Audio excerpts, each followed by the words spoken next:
What deep secret are you taking to the grave with you? Story 1.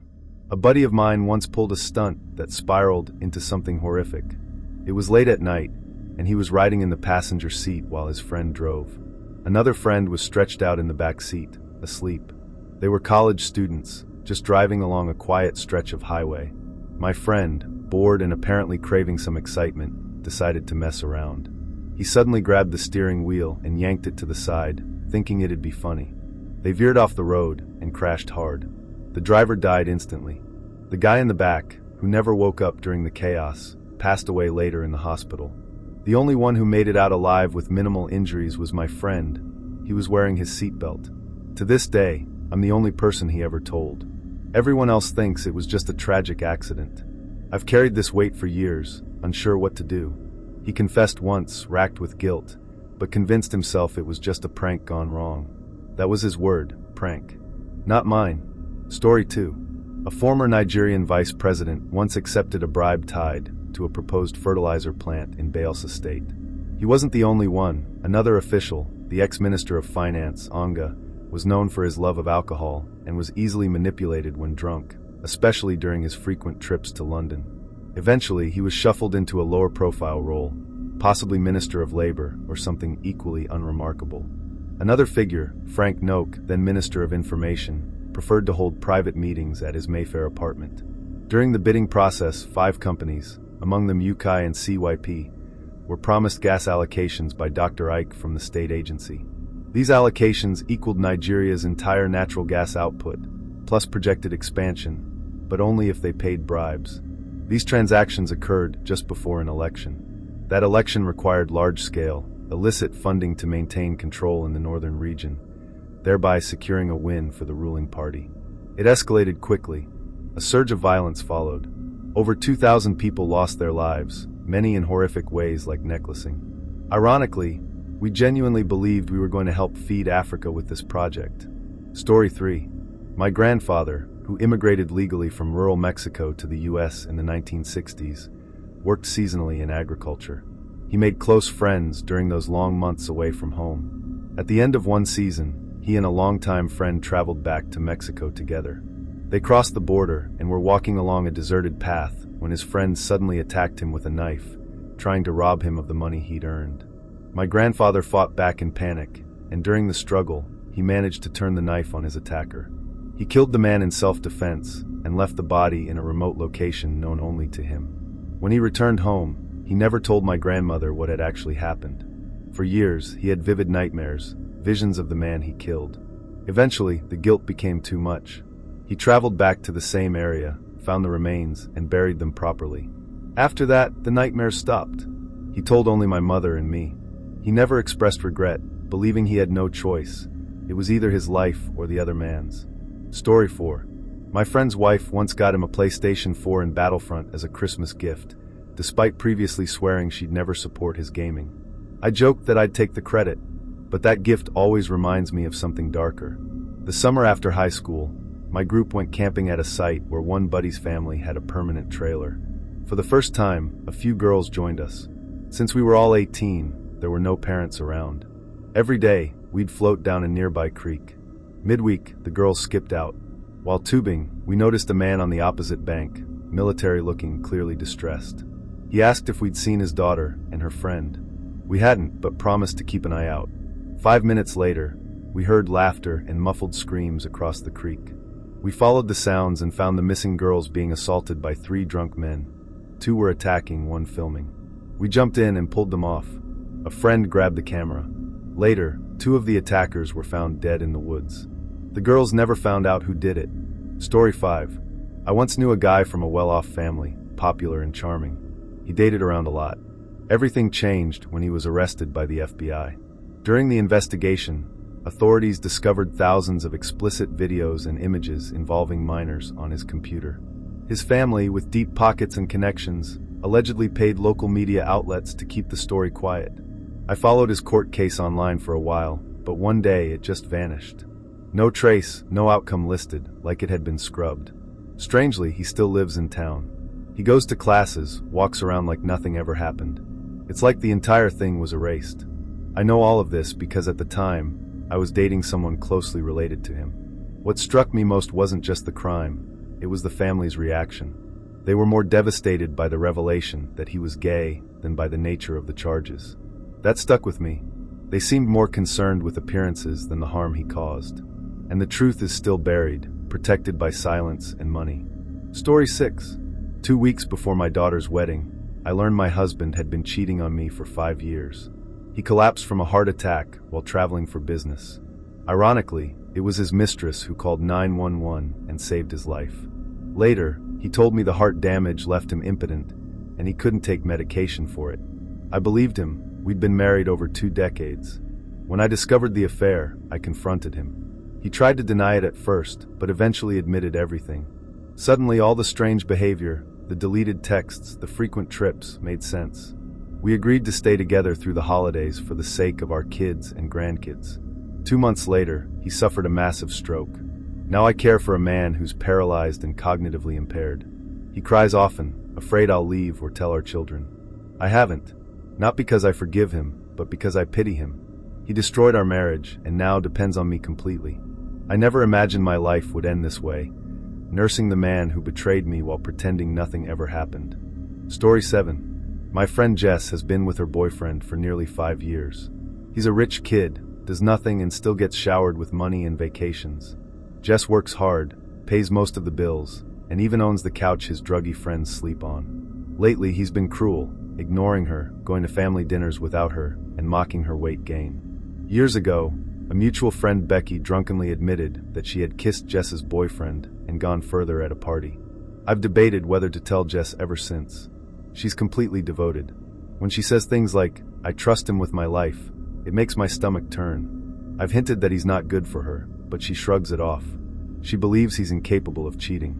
I know that telling her would destroy her emotionally, and she'd demand to know who it happened with.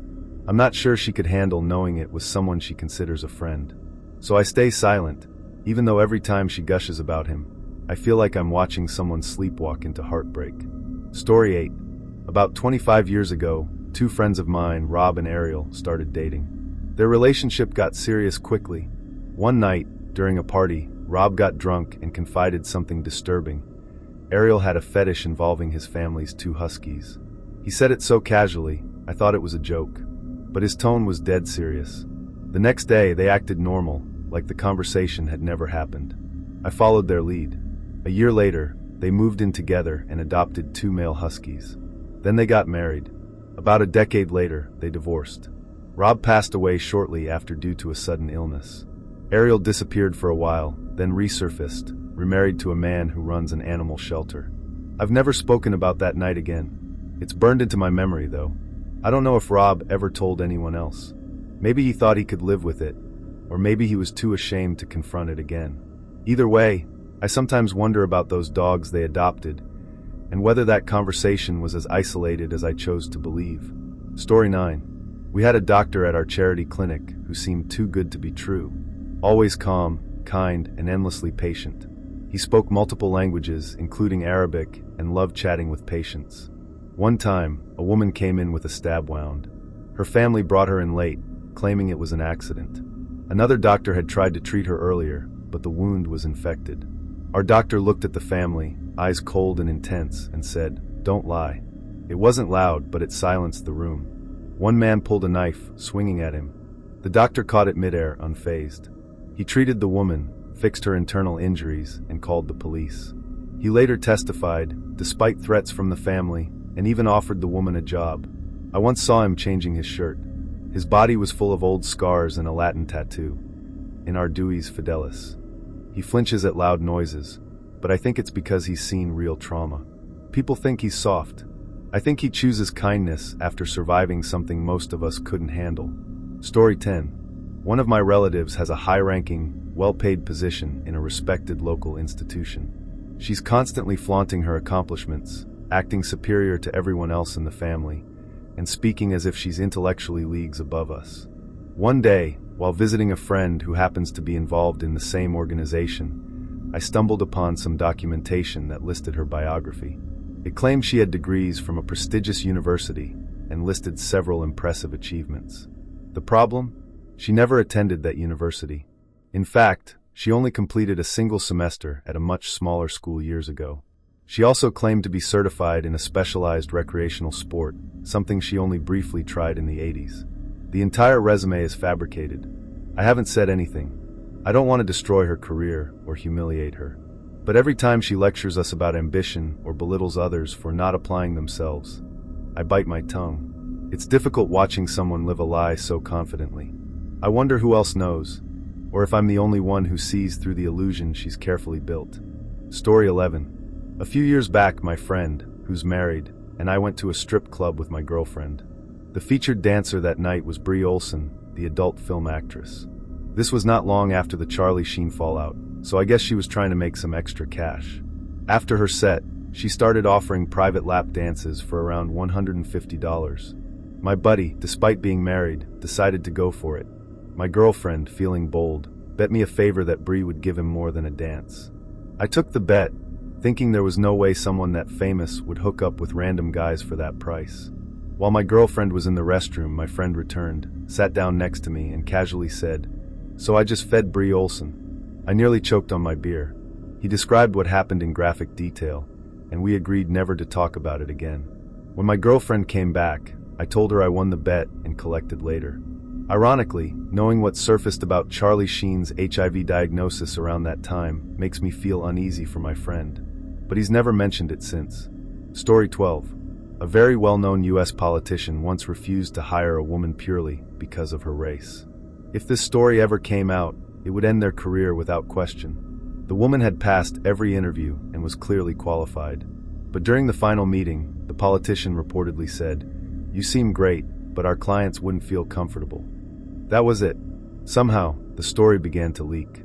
Journalists from the New York Times tracked down the woman, who happened to be my mom's best friend, and found a former employee willing to confirm the discrimination. All they needed was her official statement to run a major expose. She met with my mom for coffee to talk it over. She was torn. On the one hand, exposing the truth could bring justice. On the other, she feared the media chaos and how it might affect her kids. In the end, she decided not to go forward.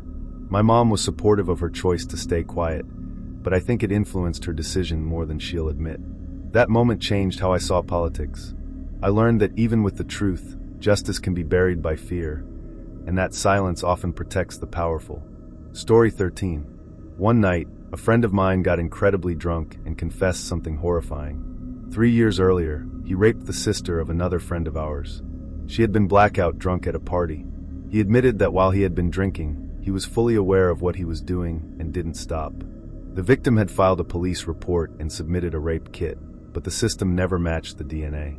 About a month after the assault, we all found out she was pregnant. She chose to keep the baby, and since then her family and friends, including me, have supported her as best we could. Everyone, that is, except the guy who got her pregnant. When he confessed, I was so enraged that I punched him unconscious.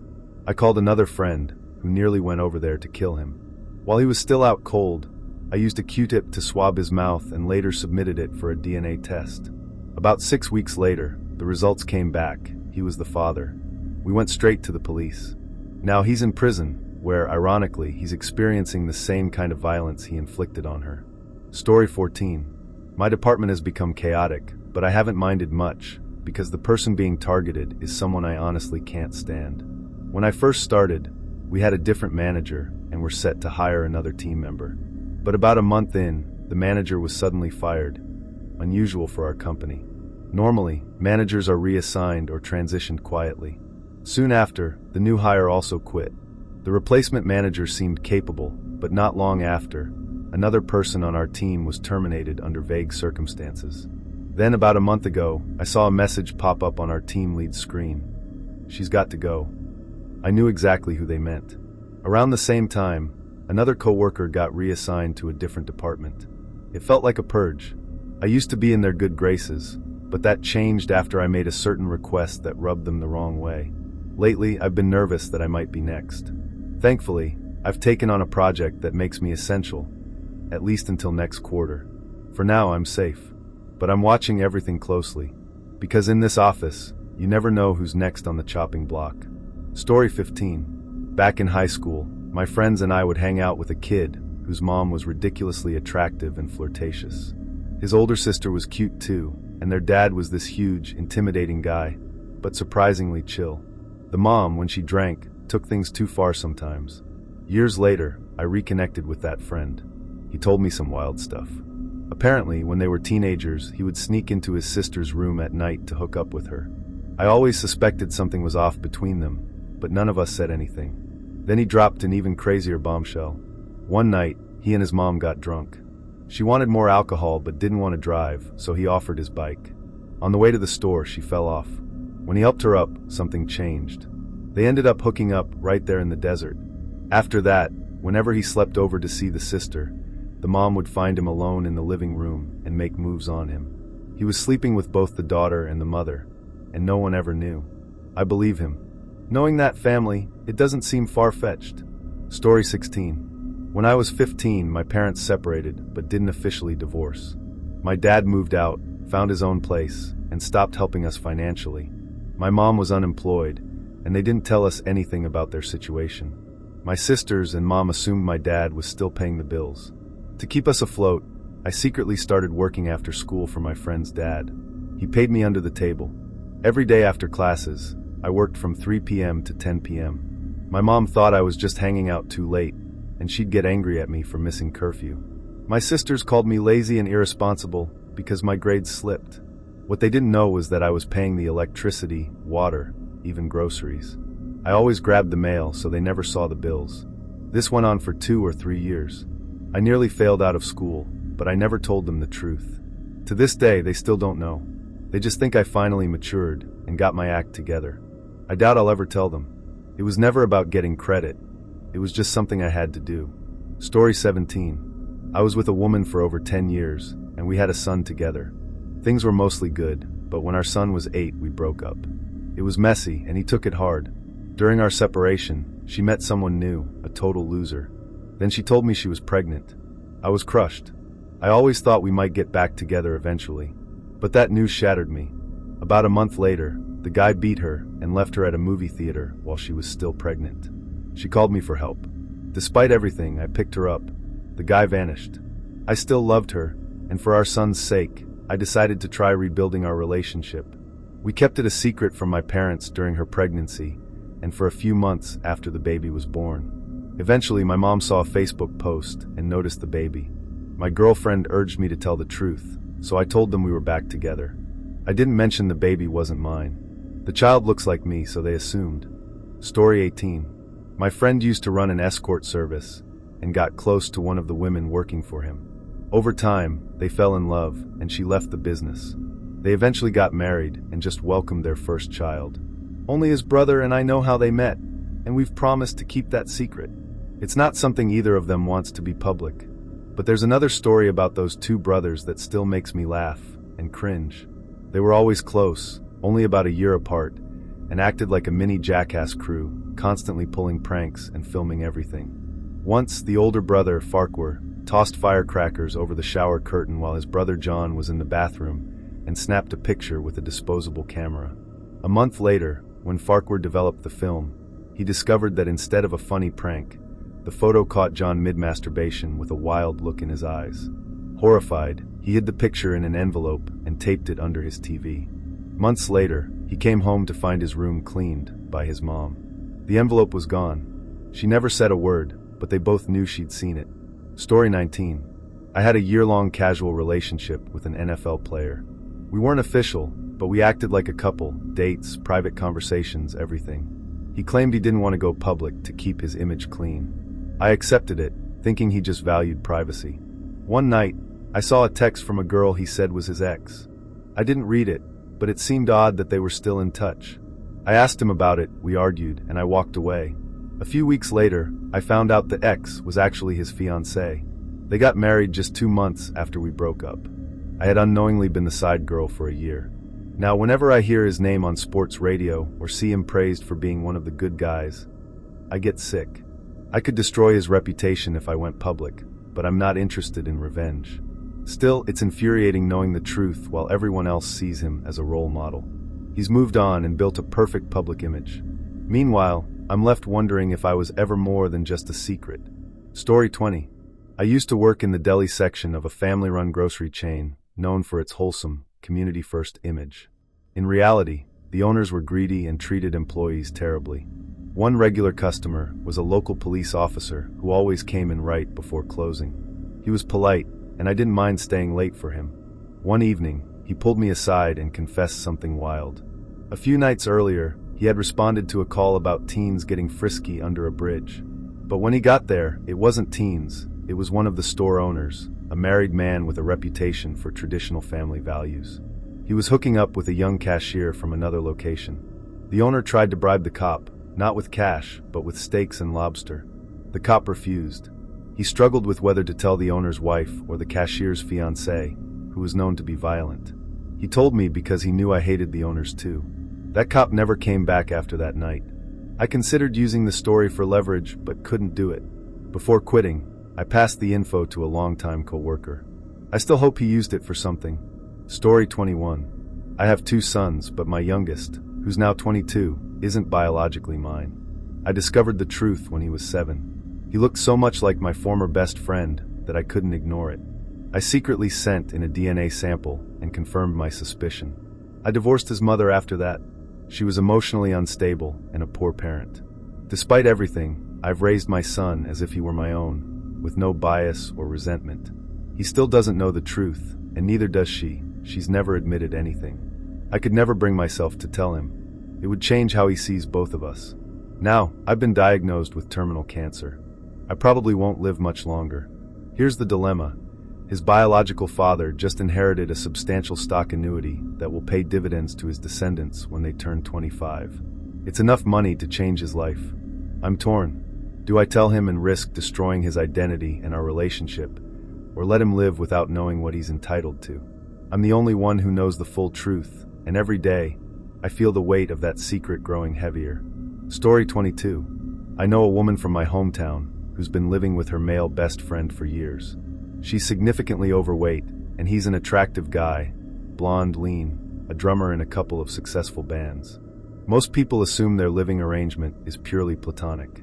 But one night, she confided in a small group of friends, including me, that they've actually been hooking up in secret for a while. She's in love with him. He says he cares about her too, but he's ashamed of being seen with her publicly because of her weight. He told her he'd only date her officially if she lost a certain amount of weight. Then it got more complicated. She got pregnant. Too scared to tell him and unwilling to have an abortion, she decided to carry the baby in secret. Due to her size, no one noticed. She gave birth and arranged for a quiet adoption. Only a handful of people know about it, and she's never told him. I've kept it to myself to respect her privacy, but I think about it often. I wonder if he'll ever find out, or if he'd even care. Part of me hopes not. He doesn't deserve to know. Story 23. I'm extremely good at internet sleuthing, almost disturbingly so. A friend once asked me to look into a guy she liked to see if there were any red flags. Within a few hours, I had found his Facebook, LinkedIn, Spotify, Steam profile, and most importantly, his Reddit account. Most of his Reddit posts were harmless, just typical stuff. But one post caught my attention. In it, he revealed that his older brother had died when they were young. He said he had never told anyone in real life about it. I didn't share that information with my friend. Time passed, and we all became closer. One night, while drinking, he finally opened up to me and tearfully told me about his brother. He said I was the first person he'd ever told. I was stunned. I already knew, but I just said, "That's awful, I'm so sorry." I felt guilty for having known in advance. That night was a wake-up call. I haven't dug that deeply into anyone's life since.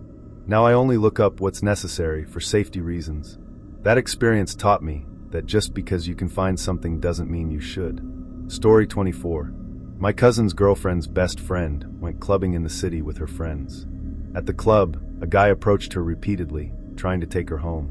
She kept refusing, saying she was with her group. Eventually, he gave up and left. The next morning, she noticed a strange rash on her face and assumed it was from kissing. By the following day, it had worsened, so she went to the doctor. After examining her, the doctor locked the door and asked her to recount every detail of the past 48 hours. She told him about the club and the persistent guy. The doctor immediately called the police. The rash was caused by a bacterial fungus that only grows on decomposing bodies. Police later caught the man. It turned out he had recently murdered a mother and her teenage daughter, hidden their bodies, and had sex with them post-mortem. If she had gone home with him that night, she would have been his next victim. Story 25. There was a girl I went to university with, beautiful, conservative, and very girl next door.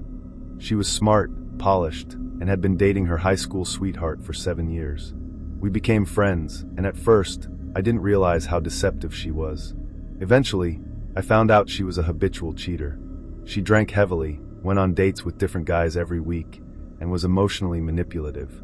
At any given moment, she was seeing 2 or 3 different guys on the side without her boyfriend's knowledge. One night, after her birthday party, she and I left the bar together in a cab. Out of nowhere, she tried to make out with me. I'm a straight woman, and I gently turned her down. She didn't take it well. Later that same night, she hooked up with my boyfriend. That was the last straw. I cut her off completely. She's now a prominent and well-respected lawyer in our town. People talk about her like she's a shining example of success and morality. I just smile and nod. But I know the truth, and it's nothing like the polished image she shows the world. Story 26. I'm related to a woman who once ran for governor in a province in the Philippines in the early 2000s. After losing a brutal election, she fled to Las Vegas and stayed with a depressed friend. She described the election as the most terrifying event of her life. Warlords, bombings, and armed goons, it was chaos. Though she tried to keep her side clean, both sides had their own criminal gangs. During her campaign, she visited a rural village and discovered a 12-year-old girl being kept in a cage and used as a slave. She confronted the girl's father, who supported her rival and didn't care. She tried to follow up, but nothing changed. She once considered secretly recording the vote buying and corruption, envelopes of cash exchanged in broad daylight, but decided against it. She told me only the most ruthless and psychopathic candidates could survive that system. We visited the governor's palace one night. It was surreal, music blaring at 2 a.m., hundreds of lamp posts glowing. The governor's brother controlled the power grid. The rumors? Ties to drug cartels. One of her friend's fathers, also a governor, was infamous for killings. That election changed how I viewed democracy forever. Story 27. I didn't know I had step-siblings until I was 26. I came out to my father that year, which felt impossible because he's very traditional and ex-military. To my surprise, he was completely supportive. During that same conversation, he told me his own long-held secret. When I was a kid, right after his divorce from my mom, or maybe even during it, he started a new family. He had 2 children, a boy and a girl. My mom found out and made him promise never to tell me. She threatened to cut him out of my life if he did. He honored her request, but it broke his heart. When I finally met my siblings, we clicked instantly. We share so much: values, humor, even some weird habits. They're only about 7 years younger than me. What hurts is realizing I grew up lonely, thinking I was an only child, while my siblings were out there all along. My mom still doesn't know I've met them. I'm getting married soon, and I plan to invite everyone, including my dad's other kids. When she sees them, she'll realize her secret is out. A little petty? Maybe. But I think she earned it. Story 28. One of my close friends has no idea that our entire group secretly hates her. They constantly talk about her behind her back, calling her a liar, exaggerator, and even accusing her of faking cancer. She has a visible surgery scar and hospital photos, but they still claim she lied for attention. She says she's a professor, but they couldn't find her name at the university, though they looked at the wrong campus. One of the girls got married recently and made her a bridesmaid, but when my friend's appendix burst days before the wedding, she was hospitalized and couldn't attend. The others said she faked that too to avoid paying for her dress. For her birthday, her parents rented a hotel room in NYC and bought expensive football tickets for her and the group. No one showed up. I couldn't go due to health reasons, but I texted her the next day. She was heartbroken. She's been friends with these girls for over 15 years and has no idea why they're treating her like this. I'm the only one who believes her. I don't know whether to tell her the truth or stay out of it. It breaks my heart either way. Story 29. When I was 15, I had a secret relationship with my best friend's neighbor, a much older guy. It started when I stayed over at my friend's house. He'd hang around, pretend to be too drunk to go home, and crash there. But really, he just wanted to be near me. We talked constantly, and when I turned 18, we finally slept together. No one ever knew. My best friend still doesn't suspect a thing. Their family sees him as a big brother, charming, helpful, and wholesome. They're incredibly judgmental about anything outside their moral bubble. If they found out, it would destroy them. We've since drifted apart, but he's tried to reconnect multiple times, even while he's been in relationships. I've never told anyone. It's been almost 10 years, and I still carry the weight of it. It would serve no purpose to bring it up now, only pain. I've convinced myself it was just a phase, but sometimes I wonder if I was manipulated. Deep down, though, I know that telling the truth would only cause damage. Some secrets are meant to stay buried. Story 30. When I was in high school, my friend's older sister had a boyfriend who everyone admired. He was charismatic, athletic, respectful, basically the perfect guy. He used to hang out at our place a lot, and over time, he and I developed a quiet friendship. One night, he pulled me aside and told me he was gay. I was shocked, but he begged me not to tell anyone. He said his whole life, his family, his scholarship, his future, depended on keeping it hidden. A few weeks later, I saw him kissing a guy in the parking lot of a closed store. He saw me, panicked, and asked if I'd lie if anyone asked. I said yes. Years later, he married my friend's sister. They have kids now, but every time I see him, I wonder if he's still living a lie. The secret haunts me, not because I think he's doing anything wrong, but because I know he never got to be himself. And now, his whole life is built on pretending. I don't think he's happy. I don't think she knows.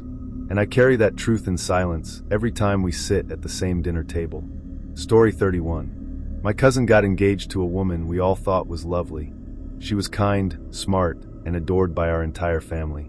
But about 3 months before the wedding, I discovered something that shook me. Late one night, while scrolling Reddit, I stumbled across a post in a relationship thread. The tone, the story, it all sounded eerily familiar.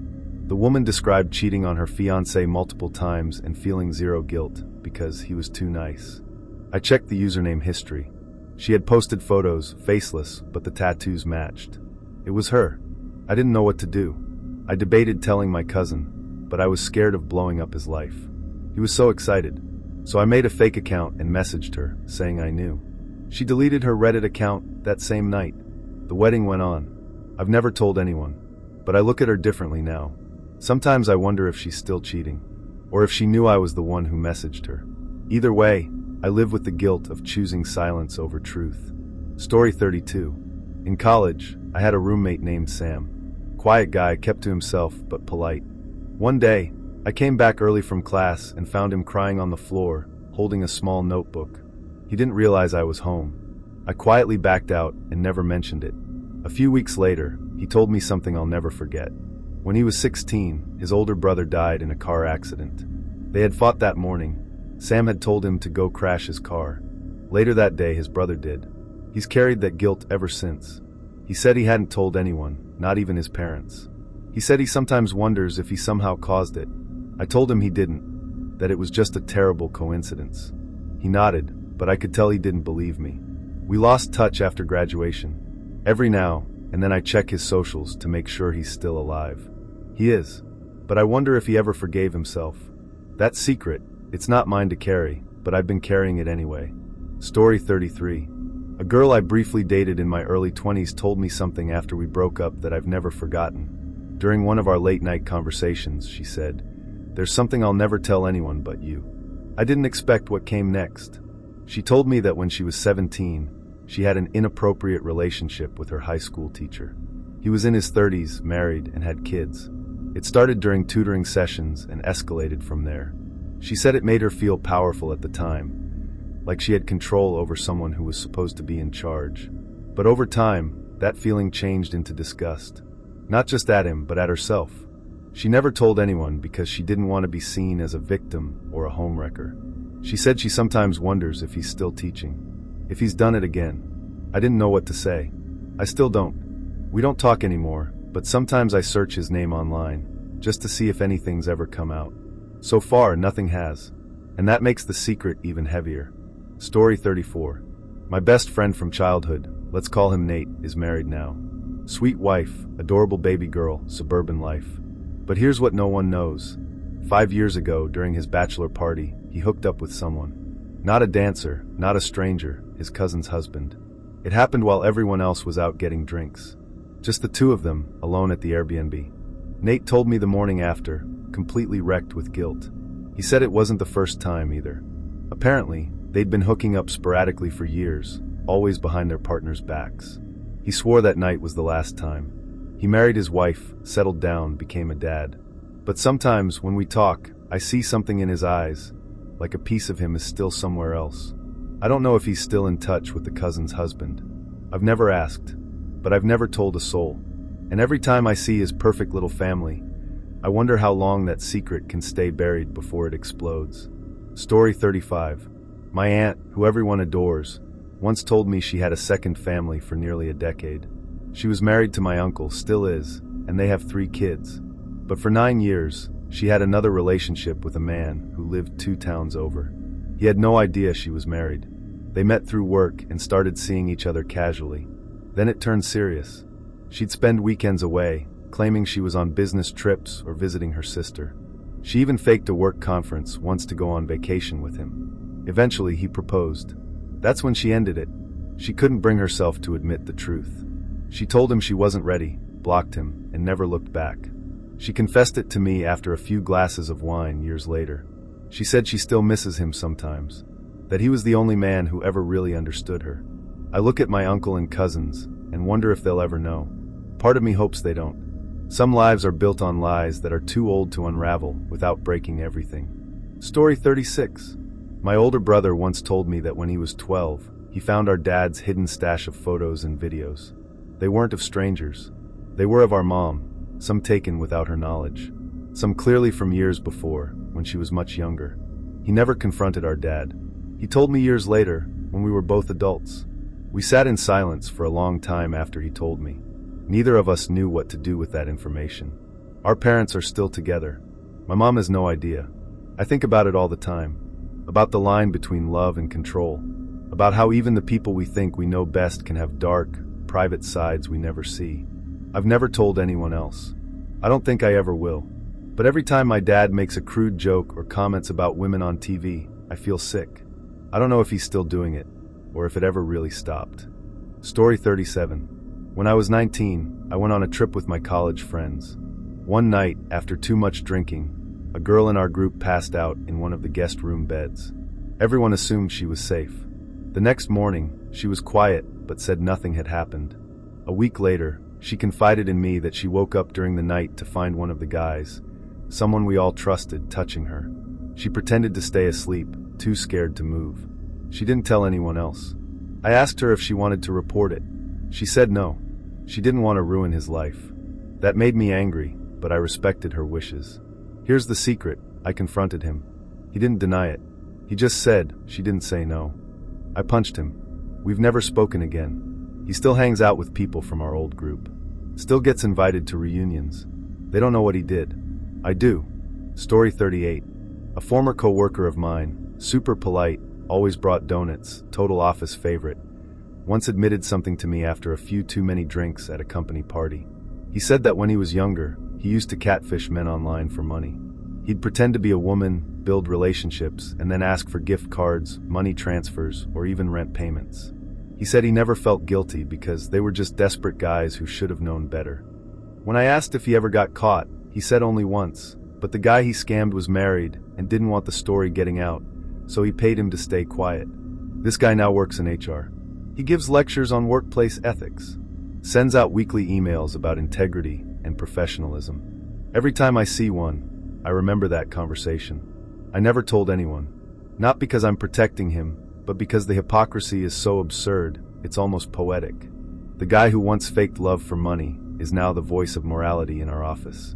Life really is stranger than fiction. Story 39. My uncle went missing for 6 months when I was a kid. The adults told us he was traveling for work. But even back then, I could tell something was off. Years later, I found out the truth from my dad. He had checked himself into a psychiatric facility after a suicide attempt. He had lost everything in a failed business deal and didn't want anyone to know. My aunt told people he was working overseas, and they made the kids believe it too. When he came back, he acted like nothing had happened. He even brought souvenirs as if he had really been abroad. But he was different after that. Quieter, more patient. He never talked about what really happened. Now he runs a small bookstore and lives a completely different life. He seems content. But every time I visit, I think about what he must have gone through, alone, ashamed, and terrified. The secret is still buried in the family. No one talks about it. Story 40. My younger sister got pregnant when she was 17. We come from a very religious family, strict, judgmental, and completely unforgiving about anything they consider immoral. She didn't tell anyone, not even me. I only found out because I overheard her crying on the phone one night. She hid the pregnancy completely.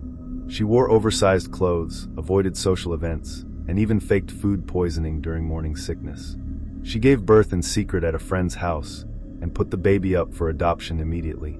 The only other person who knew was the friend who drove her to the hospital. Our parents still don't know to this day. They think she just got chubby for a while and then lost weight when she went to college.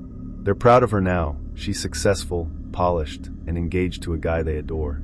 Story 41. In high school, I was friends with a guy named Marcus. Quiet, kind, and always helping others. Everyone liked him, teachers, students, even the janitor. But there was one day that changed everything, and no one but me knows why. We were walking home when we passed a guy who used to bully Marcus relentlessly. Out of nowhere, Marcus stopped, turned around, and sucker punched him hard. Broke the guy's nose. Everyone assumed it was random. Even Marcus said he snapped. But later that night, he told me the truth. That same bully had once cornered him in a locker room and did something that still made him physically sick to remember. He'd never told anyone before, not even his parents. That punch wasn't impulsive. It was survival, a delayed reaction to years of silence. The bully recovered, and Marcus never got in trouble. Everyone believed his story. But I've carried the real version with me ever since. Now he's a teacher, married, probably still haunted. I'll never tell anyone what really happened. But I hope that punch gave him at least a little bit of peace. Story 42. A friend of mine, who's now a successful executive at a major tech company, used to be homeless. Not for a week or two. He lived in his car for nearly a year during college. He never told anyone. He showered at gyms, studied in libraries, and kept up appearances so well that even his professors had no idea. He ate from vending machines, skipped meals, and still managed to graduate with honors. I only found out years later when we were both drunk at a reunion. He broke down crying, saying he was terrified someone would find out back then. He didn't want pity. He didn't want to be seen as less than. Now he owns a house in the suburbs, drives a Tesla, and gives talks about leadership. But he's never mentioned that part of his past. Not once. I asked him why, and he just said, "Because I'm afraid they'll stop listening if they knew where I started." Story 43. My neighbor growing up was the kind of guy everyone trusted. He coached youth soccer, hosted barbecues, and always helped shovel snow for the elderly. He was a widower and raised his daughter alone after his wife died young. Everyone admired his strength. But when I turned 16, his daughter pulled me aside. She asked me if I ever noticed anything strange about her dad. I said no. She hesitated, then whispered, "He hasn't touched me. But I think he wants to." I didn't know what to say. I told her to tell someone, anyone. She said she was scared no one would believe her. So I kept an eye on her. Every time I saw them together, I looked for signs. But nothing ever happened. Or maybe it did, and I missed it. A year later, she moved in with her aunt across the state. She never came back. Story 44. My mother had a twin sister who died in a car accident before I was born. I only learned about her when I was 14, after finding an old photo album buried in the attic. My mom never spoke of her, never mentioned her name. Not once. I finally asked my grandmother, and she told me the truth. The accident wasn't really an accident. My aunt had been drinking. My mom was supposed to be in the passenger seat that night, but they had a fight, and she stayed home. She's carried that guilt ever since. That's why she never talks about it. She believes she would have died too, that it should have been her. She buried her grief so deep that it became a ghost haunting everything she does. She pushes me too hard, worries too much, and sometimes stares at me like I'm someone else.